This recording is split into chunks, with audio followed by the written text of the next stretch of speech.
All right, RMJ Movie Reviews back again. Now I'm coming with my review of Poltergeist 2, The Other Side, from 1986, the sequel to Poltergeist from 1982. Let me just say, my memory of the Poltergeist films, I had seen the second one first, way back when this movie first came on video. I mean, this might have been, I don't know, 87, 88, but I saw this film when I was really young. And the thing that's interesting about Poltergeist 2 is this time, Steven Spielberg is not involved with the film. So you can definitely see. Now, keep in mind, at the time when I saw Poltergeist 2 on video when I was a kid, I thought this was like the most awesome thing in the world. I had seen pieces of the original, but I had never seen the original flat out one CD. So I've always known the Poltergeist movies better from number 2. And when I saw number 2, this was before the third one had come out. And then I saw 3 like when it first came on HBO and quickly forgot it. In rewatching Poltergeist 2 again years later, I can really tell that the definitely you can tell that Steven Spielberg is not as involved. I mean, there's still some craft there, but I'd probably say the Spielbergian family sentimental stuff is there's still some of it here, but it's not nowhere near as much as they had in the original film. And kind of this time, I think the sentimental moments don't register to me as true as the first one.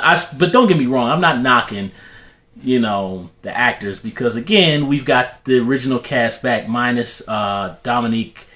Excuse me, y'all, if I forget her last name, who was murdered by her boyfriend. So now it's just Carol Ann and Robbie and Steven and Diane, which, Craig T. Nelson and JoBeth Williams, they bring the heat again. And really this time, I think JoBeth Williams has a little bit less to do in this film. Craig T. Nelson kind of more carries this movie a little bit more, I kind of felt. And in this film, instead of bringing in paranormal activity people, this time they bring in Indian shaman played by Will Sampson, who was in One Flew Over the Cuckoo's Nest. Awesome actor.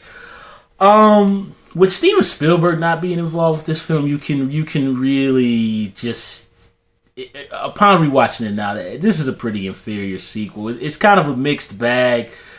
I think probably the best idea they had for this sequel was, instead of having the Poltergeist be like an anonymous entity, this time they actually chose like a human protagonist who is Reverend Kane.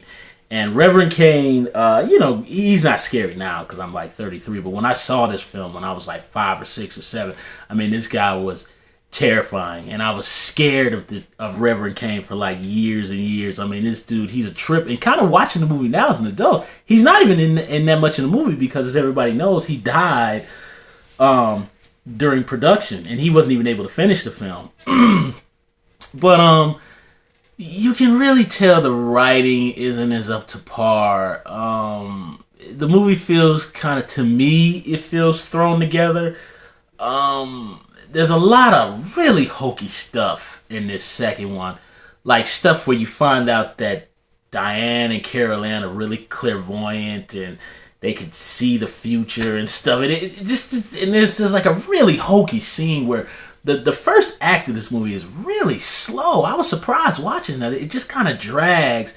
And then once it kind of picks up, once Reverend Kane comes in, the movie kind of picks up a little bit more. But I was kind of surprised upon rewatching how sloppy I thought the first act was to me.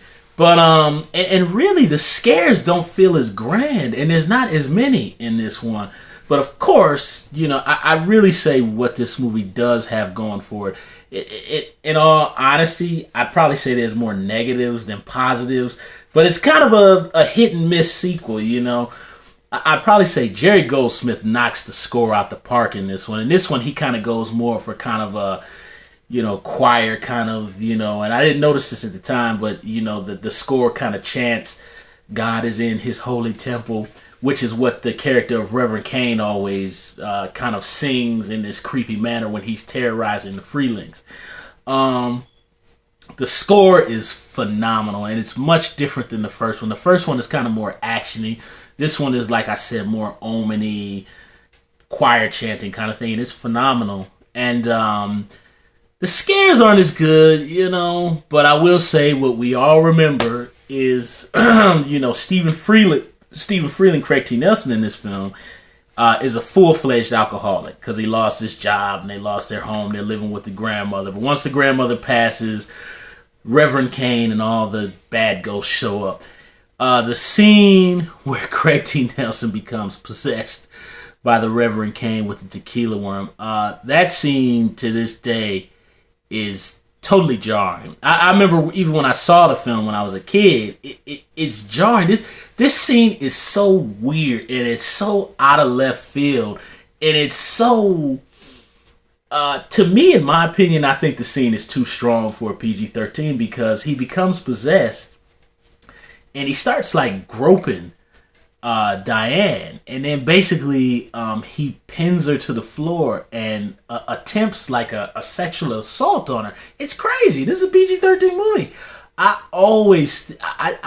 think this scene is too intense, and Craig T. Nelson, being the good actor that he is, he really plays that duality pretty good. He's pretty threatening in that scene.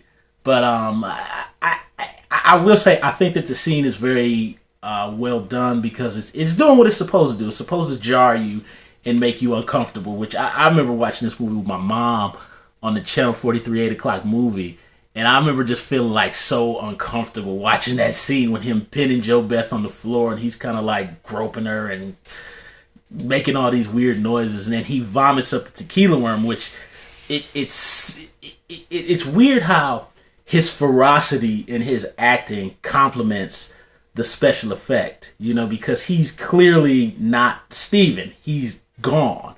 He's something is inside of him, and then he vomits it up. And I'm surprised they still got away with that for PG-13, because I remember even at the time when I saw that thing slither on the floor, I thought it was gross then, and I still think it's gross. But I think it has the impact.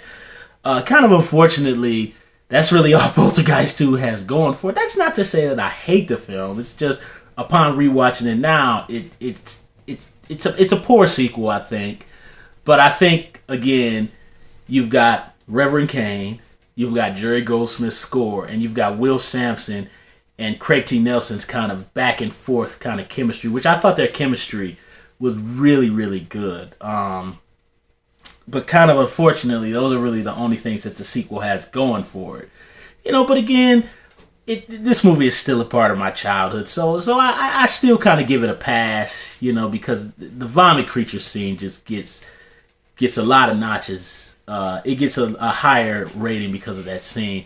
And also the ending is a big problem. The ending is kind of thrown together and then in this other world. I had totally forgotten about this cheesy ending because I hadn't seen the film since like maybe 1989 or 90. It'd been a while since I had seen the film. But from what I read, I think the budget was bigger for this film, and apparently MGM slashed it in half. So there was all this stuff that they wanted to do, and unfortunately they had to cut the budget, so it just kind of ended up being thrown together. So, Poltergeist 2, it's an okay time waster, but unfortunately it has a lot less going for it and a lot less inspiration than the original.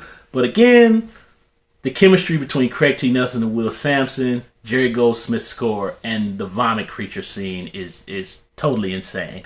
So if anybody can write back to me what they think about Poltergeist 2 and the vomit creature scene, feel free. We can talk. All right, that's my review of Poltergeist 2. Okay film, notches below the original.